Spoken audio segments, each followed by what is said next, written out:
evening, ladies and gentlemen. Welcome back to Drooks Milan Unboxing. Finally, we have some boxing again. I'm sitting here in a sweltering Stellenbosch in the Western Cape. Very, very hot today, and I think the heat will be on this weekend in the boxing ring as well. We go to Indio, California for a very interesting fight for the IBF Junior Lightweight World Championship, because it's an interesting fight for South Africans as well. Former Olympian Jojo Diaz Jr. will be defending his newly won belt against the #1 contender from Russia, originally from Tajikistan, and that is Shavkat Rakhimov. Now, Rakhimov is no stranger to South Africans, because his last fight was in September of 2019 here against Azinga Fuzile in the Orient Theatre, and I was right there ringside for that fight, covering it for the ring. So I've seen Shavkat Rakhimov firsthand. Now, Rakhimov, it's a battle between southpaws. Both him and Diaz are southpaws. He's 15-0, 12 knockouts, and in a way he reminds me a little bit of a poor man's Gennady Golovkin, in the sense he's not technically as good, but in the sense that he throws bricks. He's got very heavy hands. Everything he throws seems to hurt his opponents. And he hurts you to the body, he hurts you to the head. He fights one of two ways, like he did against Fuzile, where he's up more against a mover and a counter puncher. He keeps coming at you. He takes a few to give a few, and he keeps coming at you. Go to the body, go to the head, and until he gets the job done. Or else, if it's a slightly different opponent, I've seen it also where he hangs back, waits for you to come to him. And as soon as the opponent opens up, he punches with the opponent, and then invariably his heavier shots gets to his opponent.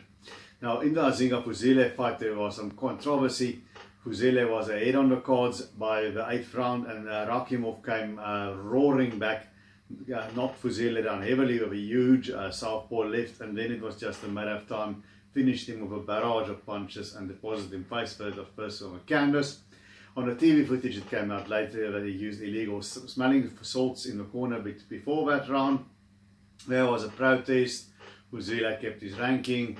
He's going to fight the eliminator again, I believe. But that's all water under the bridge now. We'll see just how good Shavkat Rakhimov is on Saturday night. And I think smelling salts or no smelling salts, I think he is very good.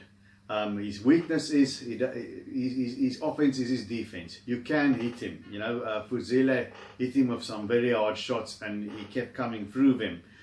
So it'll take one to land one, you know. And I think he is susceptible if the other guy is a southpaw. Lead right hooks from a southpaw stance, lead lefts. Rakhimov, if you catch him off guard, he's a little bit stiff in the upper body. I still think. He sort of bends his body in stiff movements like that if he does, and for the rest he doesn't curl up like that. So if you can catch him and time him correctly coming in, he can go down. In one of his earlier fights against a Filipino journeyman, he was deposited to the canvas twice, but of course he ended up stopping him. So you can hit Shavkat Rakhimov. The other thing that might give hope to the Diaz camp is I think Rakhimov, it's a tight squeeze for him to make junior lightweight. In East London, it was touch and go on the scales, and he had to scramble to make the weight, and he had that gaunt look about him. So I don't know if he didn't handle the weight class right, or whether he's squeezing to get into the weight. He's 5'8". He's taller than Jojo Diaz. I don't have his reach. I assume he might have a bit of a reach edge on Jojo Diaz, but that's not going to matter much, because it's not Rakhimov's way of fighting to stand back and box behind the jab.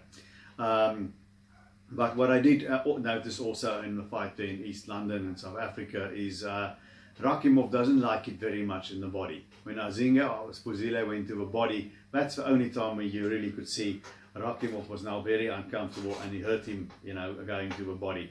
And now coming back to Jojo Diaz, Diaz is a very good body puncher, throws nice hooks and uppercuts. He's an Olympian that started with a lot of fanfare. He's 31-1, 15 knockouts.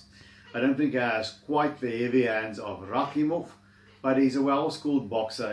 As I've said, Rakhimov is a bit of a poor man's Triple G, and I think Jojo Diaz is a bit of a poor man's Canelo Alvarez. He has the same well-schooled offensive technique. He also has a bit of his body sway. He's just not as good as Canelo, obviously. So his only loss came in a title shot against Gary Russell Jr. Was well beaten on points.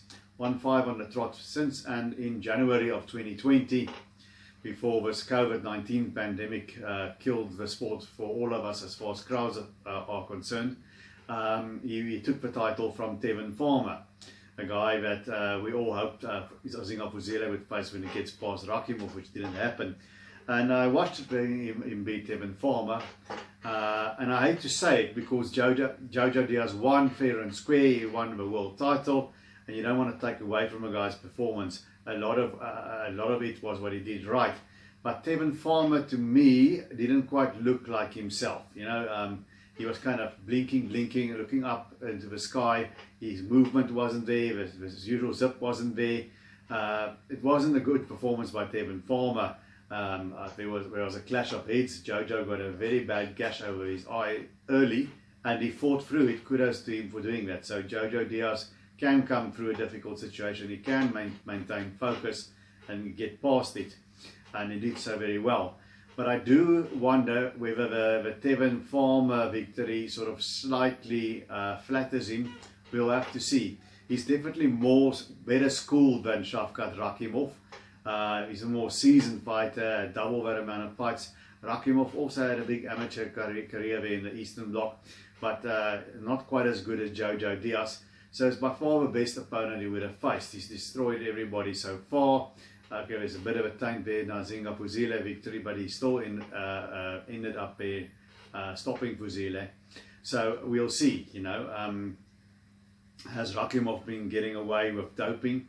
Has he been squeezing to get into the weight? He won't get away with things he got away with here in South Africa over there in the States. We'll see on Saturday. Jojo Diaz will show that up. And it's a fight I've been weighing on in this way or that way. At first, you know, I was thinking Jojo Diaz, he's not as heavy hitter as Rakhimov, but he's a good body puncher, and he would have watched the tape of that fight and would have picked up on it. So I expect him to work the body. And he's a more seasoned pro. But then on the other hand, I've always thought that Rakhimov is something special to the guy. He's a dangerous guy. I always thought he's sort of a dark horse, dangerous man of a 130-pound division. If he is struggling with weight, if it was all a mirage because he get away with certain things in Russia, he'll get shown up. But I sort of think that he is the real deal. And I can see Diaz eventually wearing Rakhimov down to the body. My initial feeling was Rakhimov was going to give him some trouble. It's going to be a very tight bruising fight. And eventually I thought, you know, the body shots of Diaz will tell. And he'll pull out over the last half of a fight to win on points. As I get closer to the fight, I'm sort of getting the feeling that Rakhimov might just cause a mild upset. It's not known in the States. But you know, I was ringside. Fuzile was ahead on points, but there's an intensity in Rakhimov.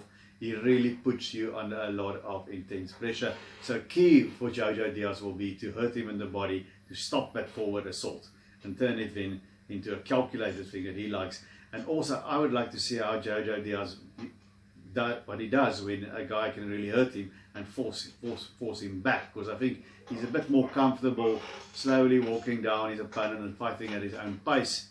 And there's always a chance that you wait to get Rakhimov later, but in doing so you're going to take shots, and Rakhimov is going to put hands on Jojo Diaz. Diaz is not as good as Canelo Alvarez defensively.